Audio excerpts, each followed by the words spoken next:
Hello students, બધાને જય સ્વામિનારાયણ. તો આજે આપણે એક નવી સિરીઝ સ્ટાર્ટ કરવા જઈ રહ્યા છે, ડેઇલી એમસીક્યુ ડોઝ.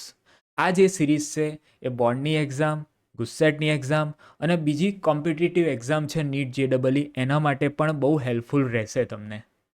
આ જે સિરીઝ છે, આ સિરીઝમાં આપણે બહુ નહીં પણ ડેઇલી 5 to 10 જેટલા એમસીક્યુ સોલ્વ કરીશું. એટલે રોજ તમારે એમસીક્યુની પ્રેક્ટિસ થાય.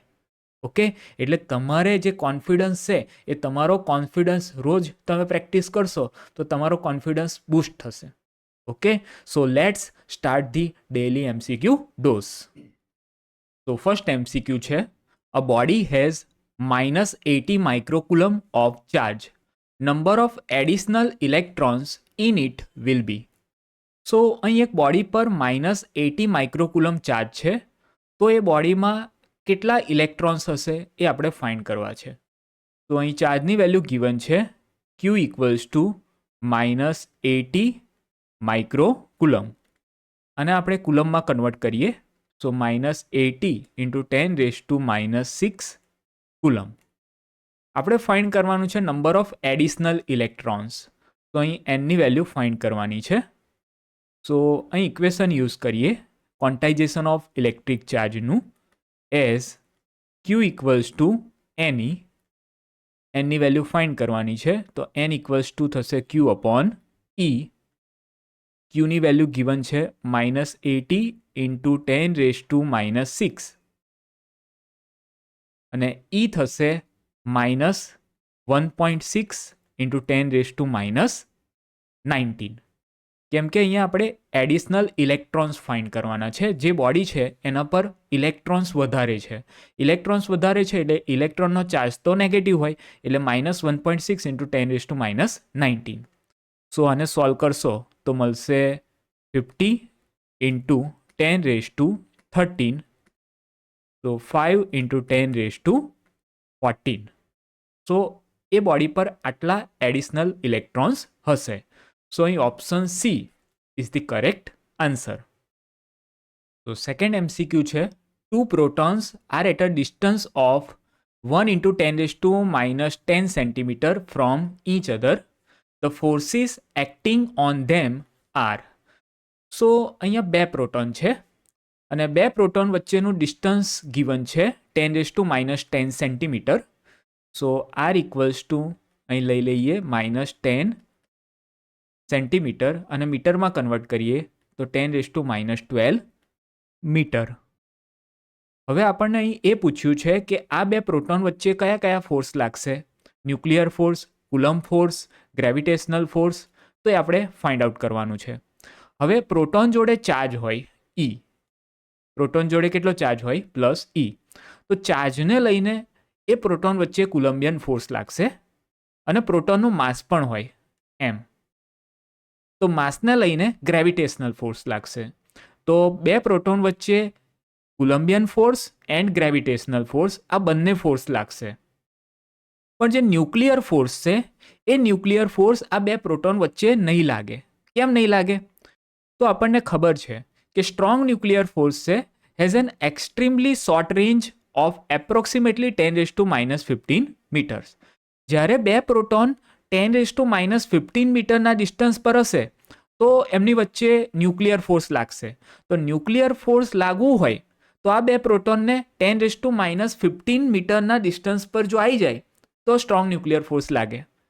જો આટલા ડિસ્ટન્સ પર ના હોય તો ચાર્જને લઈને કુલમ્બિયન ફોર્સ અને માસને લઈને ગ્રેવિટેશનલ ફોર્સ, આ બે તો લાગશે જ. પણ ન્યુક્લિયર ફોર્સ લાગવા માટે કમ્પલસરી કન્ડિશન છે કે બે વચ્ચે ડિસ્ટન્સ જોઈએ 10⁻15 મીટર. ઓકે, કેમ? તો એ શોર્ટ રેન્જ ફોર્સ છે. શોર્ટ રેન્જ ફોર્સ છે એટલે શોર્ટ ડિસ્ટન્સ સુધી જ લાગી શકે. અને અહીં કુલમ ફોર્સ છે અને ગ્રેવિટેશનલ ફોર્સ છે એ લોંગ રેન્જ ફોર્સ છે. લોંગ રેન્જ ફોર્સ હોવાને લીધે કોઈ પણ ડિસ્ટન્સ પર લાગી શકે છે. ઓકે, તો અહીં આપણો કરેક્ટ આન્સર આવશે option C, coulomb force and gravitational force. Next, the electric dipole moment of an electron and a proton 4.3 nanometer apart is. સો અહીંયા એક ઇલેક્ટ્રોન અને એક પ્રોટોન છે અને એ ઇલેક્ટ્રોન અને પ્રોટોન વચ્ચેનું ડિસ્ટન્સ ગિવન છે 4.3 નેનોમીટર. સો અહીં બે વચ્ચેનું ડિસ્ટન્સ છે 2a ઇક્વલ્સ ટુ 4.3 નેનોમીટર અને મીટરમાં કન્વર્ટ કરીએ તો 4.3 ઇન્ટુ 10⁻⁹ મીટર. હવે આપણે ફાઇન્ડ કરવાનું છે ઇલેક્ટ્રિક ડાયપોલ મોમેન્ટ. સો ઇલેક્ટ્રિક ડાયપોલ મોમેન્ટનું ઇક્વેશન છે P equals to Q into 2a અને ચાર્જ છે એ ઇલેક્ટ્રોન કે પ્રોટોનનો ચાર્જ લેવાનો થશે, એનું મેગ્નિટ્યુડ.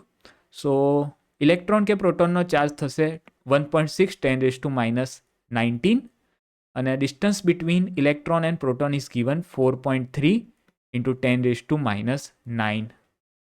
હવે જો આને સોલ્વ કરશો તો આન્સર આવશે 6.88 into 10⁻28 coulomb into metre.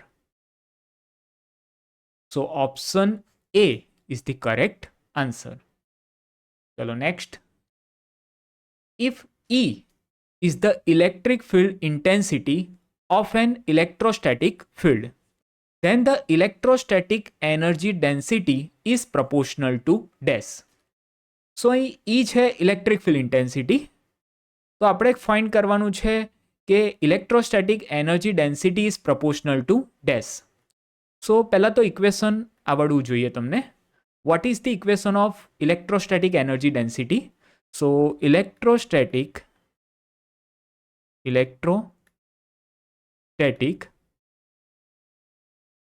Energy density એનું ઇક્વેશન છે UE equals to 1/2 ε0 E².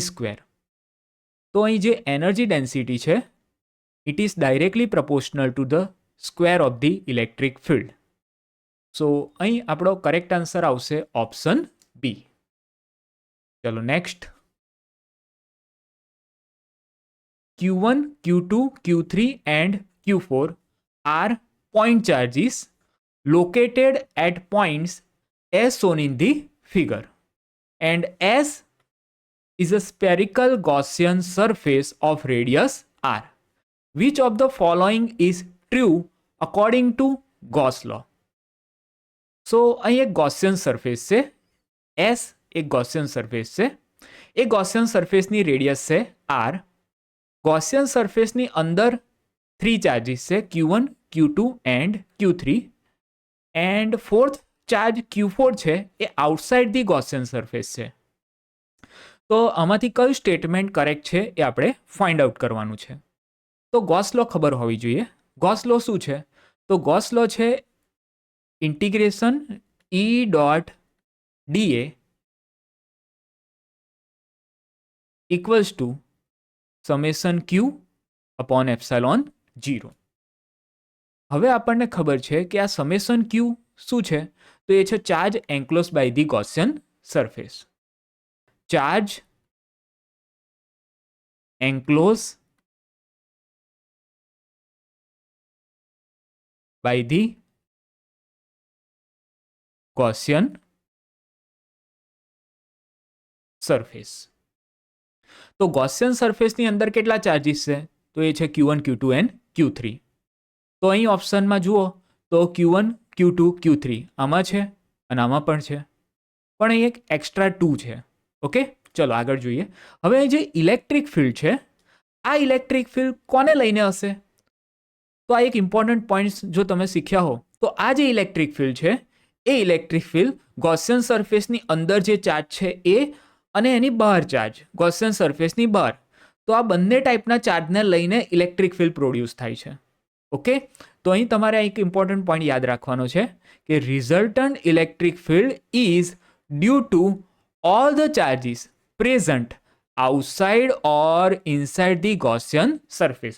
Gaussian સરફેસની અંદર અને બહાર બંનેને લઈને ઇલેક્ટ્રિક ફિલ્ડ મળે છે, એ રિઝલ્ટન્ટ મળે છે.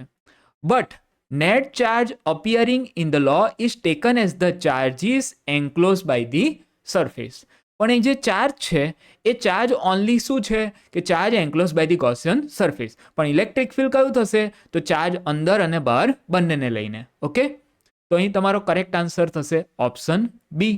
તો અહીં ઇલેક્ટ્રિક ફિલ્ડ Q1 ને લઈને છે, Q2 ને લઈને, Q3 ને લઈને અને Q4 ને લઈને. ઓકે, અને અહીં ચાર્જ છે એ ખાલી ક્વેશ્ચન સરફેસની અંદર છે એને લઈને. ઓકે, જો તમને આ વિડીયો ગમ્યો હોય, આ સિરીઝ ગમી હોય તો લાઈક કરી દેજો. તો આવું ને આવું તમારા માટે કંઈક ને કંઈક નવું હું લાવતો રહીશ. તો છેલ્લે એટલું જ કહીશ કે બોર્ડની એક્ઝામમાં માર્ક્સ લકથી નહીં પણ ડેલી પ્રેક્ટિસથી આવે છે. So see you tomorrow with daily MCQ dose.